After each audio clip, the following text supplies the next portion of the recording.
হ্যাঁ, অতএব বলতে চাইলাম যে ইসলাম ধর্ম প্রতিটা মানুষ জানে সত্য, জানে কি জানে না? সবাই জানে কিন্তু মানতে পারে না। তখন আব্দুল উজ্জার চাচা ডাক দিয়ে বলে, বেটা মোহাম্মদ সত্য নবী কিন্তু আমরা মানবো না। কি বললো? মোহাম্মদ সত্য নবী কিন্তু আমরা মানবো না। এই বাক্য বলার পর চাচা তখন রাগে রাগান্বিত হয়ে গেল।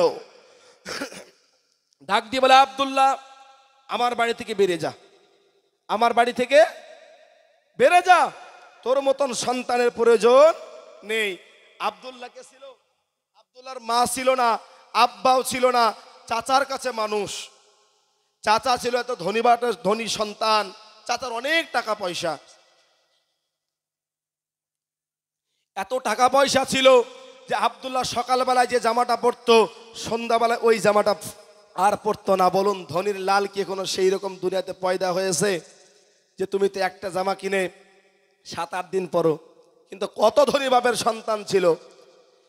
আব্দুল্লাহ ডাক দিয়ে বলে, চাচা তোমার সম্পদ আমার প্রয়োজন নেই, তোমার টাকা আমার প্রয়োজন নেই, কারণ আমার কাছে ঈমান হলো সবচেয়ে সম্পদ।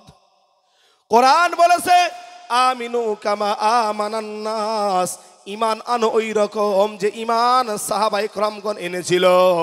আব্দুল লজ্জা ডাক দিয়ে বলে, ও চাচা আমি আর তোমার এই বাড়িতে আমি থাকবো না, এই বাড়ি থেকে আমি চলে গেলাম।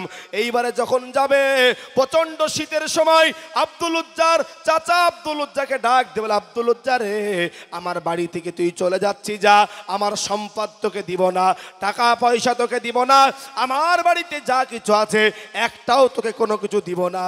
আব্দুল লজ্জা ডাক দিয়ে বলেন, চাচা গো আপনার টাকা পয়সা ধন সম্পদ আমার কিছু চাই না, আমার ঈমানটা শুধু প্রয়োজন, আমার ঈমানটা প্রয়োজন। 18 থেকে 20 বছর বয়সে একজন যুবক ইসলাম ধর্ম গ্রহণ করার জন্য তখন বাড়ি থেকে বেরিয়ে যাবে। চাচা কাফের ডাক দিয়ে বলে, আব্দুল উজ্জা রে তোর পরনে যে কাপড়খানা আছে ওইটাও আমার টাকা দিয়ে কিনা, অতএব ওইটাও পর্যন্ত এই কাপড়টা আমাকে তুই খুলে দে। চাচা টান মেরে কাপড়টা খুলে নিল, মনে করেছে যে এই জামা কাপড় খুলে নিয়ে উলঙ্গ হালাতে ওকে ছেড়ে দিলেই কিয়ামতের ময়দানে হয়তোবা ওই ব্যক্তি দুনিয়াতে আর ইসলাম ধর্ম গ্রহণ করবে না। আব্দুল্লাহ ডাক দিয়ে বলে, চাচা কাল কিয়ামতের ময়দানে মানুষেরা সবাই বস্ত্রহীন হয়ে কিয়ামতের ময়দানে উঠবে, তুমি এই কাপড়ের ভয় দেখে আমাকে দিন ধর্ম ইসলাম থেকে এক জাররা পরিমাণ তুমি আমাকে হটাতে পারবে না। এই বাক্য বলার পর আব্দুল্লাহ ডেকে বলে, ও আমার চাচা আমি তোমার বাড়িতে আর থাকবো না। তিনি বাড়ি থেকে বেরিয়ে চলে গেলেন নবীজির উদ্দেশ্যে রওনা। মদিনা মক্কা থেকে মদিনায় 1-2-3 দিনের রাস্তা নয়, 450 কিলোমিটার রাস্তা। ওই দিন এত যানবাহন, এত উড়দুম্বা ঘোড়ার সেই দিন ছিল। আব্দুল্লাহ ডাক দিয়ে বলেন, ও চাচা আমার কাছে এই দুনিয়াটা কোনো মূল্য নাই, আমার কাছে এই দুনিয়ার সামান্য কিছু মূল্য নাই, আমার কাছে আখিরাত হলো সবচেয়ে দামি জায়গা, আমার আখিরাত হলো সবচেয়ে আমার দামি। এই কথা বলে চাচার সম্পদকে লাথি দিয়ে, দুনিয়ার মুখে লাথি দিয়ে তিনি রওনা দিলেন সেই নবীজির উদ্দেশ্যে মদিনায়। আল্লাহর নবীর কাছে রওনা, পথে ঘাটে তাকে সবাই বেঈমানেরা, কেউ তাকে লাথি মারে, কেউ তাকে কাল হত্যা মারে। এইরকম করতে করতে আব্দুল উজ্জা এক পর্যায়ে মদিনায় পৌঁছে গেলেন। আল্লাহর নবীর হুজরার ভিতরে, আসহাবে সুফফার ভিতরে নবীজির সাহাবারা, অনেক সাহাবা বসে পড়েছেন, একই জায়গায় সাহাবারা বসে পড়েছেন। হঠাৎ করে সমস্ত সাহাবাদেরকে নিয়ে নবী আমার ক্লাস নিচ্ছেন, ইমানের ট্রেনিং দিচ্ছেন। ইতিমধ্যে একজন সাহাবা জোড়োসোর অবস্থায়, গায়ে একটা কম্বল পরানো অবস্থায় আল্লাহর নবীজির সামনে চলে এলেন।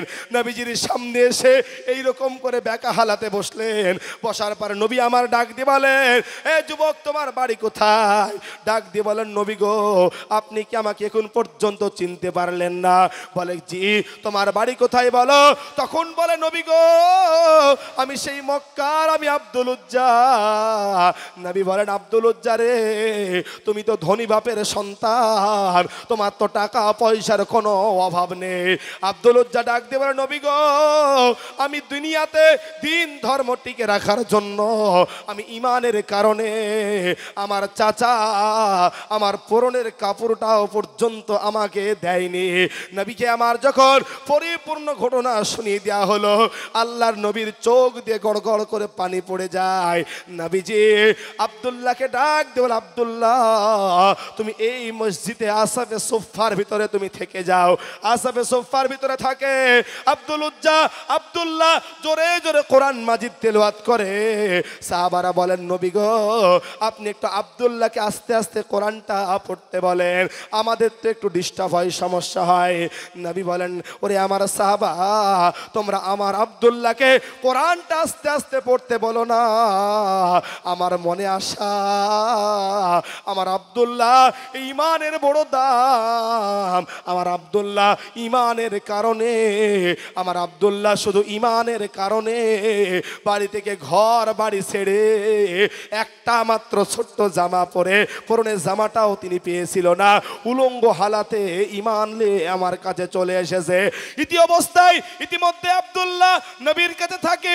আর হঠাৎ করে তাবুকের জিহাদের যখন ডাক চলে এসেছে, নবী আমার প্রতিটা সাহাবাদেরকে বললেন, ওরে আমার সাহাবারা তোমরা যে যা পারবে তোমরা মাল সোয়ারি আমার কাছে তোমরা দাও, তোমরা যে যা পারবে টাকা পয়সা আমাকে দাও। এই বাক্য বলে নবী আমার বলেন, ওরে আমার সাহাবা তোমরা যে যা পারবে টাকা পয়সা দিয়ে দাও। এইবারে একে একে সকলেই তখন টাকা দিতে শুরু করেছে। নবীর সামনে আব্দুল্লাহ ডাক দিয়ে বলেন, নবী গো আমাকে আপনাকে আমার দেওয়ার মতন কিছু জিনিস আমার কাছে নেই। নবী আমার বলে, আব্দুল্লাহ তোমাকে কিছু দিতে হবে না। আবার আব্দুল্লাহ ডেকে বলে, নবী গো আমি এতটাই গরিব, এত অসহায় যে আপনাকে আমি দেওয়ার মতন কোনো সম্পদ আমার কাছে নাই। নবী গো একটা আমার কাছে আমার একটা জিনিস আপনাকে দেওয়ার মতন আছে নবী, সেই জিনিসটা হলো আমার জানটা আমি আল্লাহর রাস্তায় দান করে দিলাম।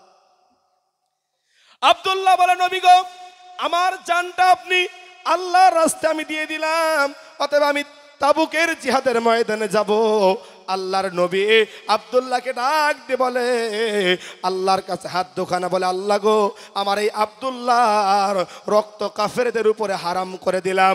আব্দুল্লাহ বলেন, নবী গো আপনি এই বাক্য কেন বললেন? এই বাক্য কিসের জন্য বললেন?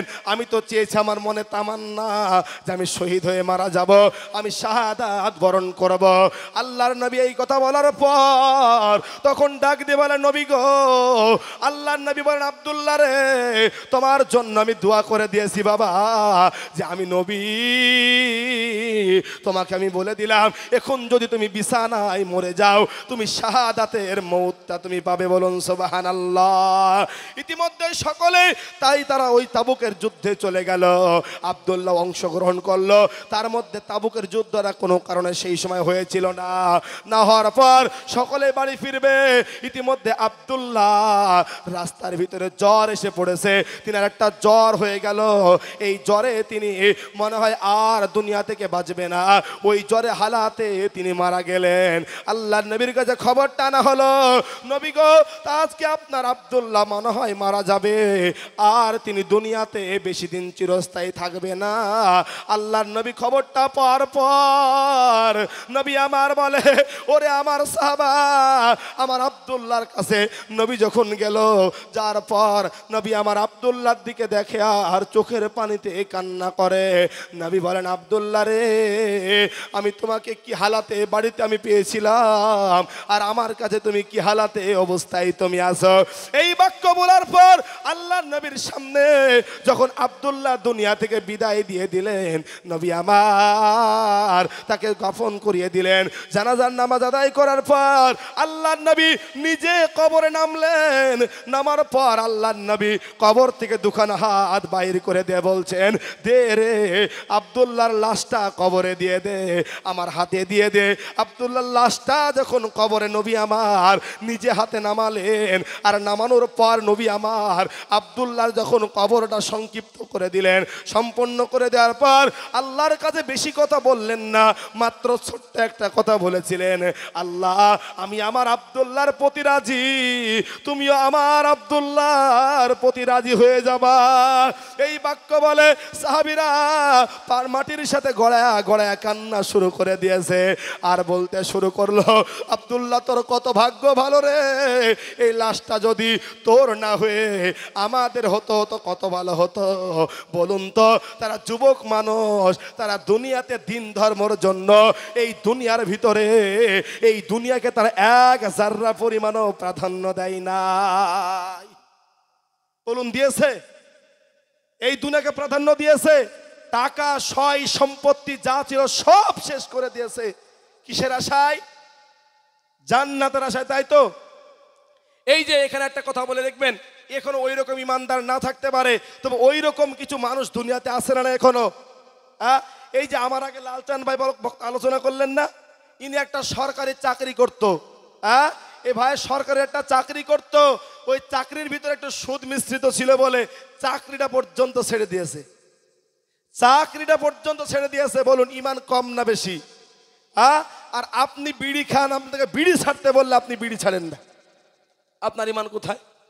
বলুন দুনিয়াকে সাহাবারা প্রাধান্য দিয়েছিল? দেয় নাই।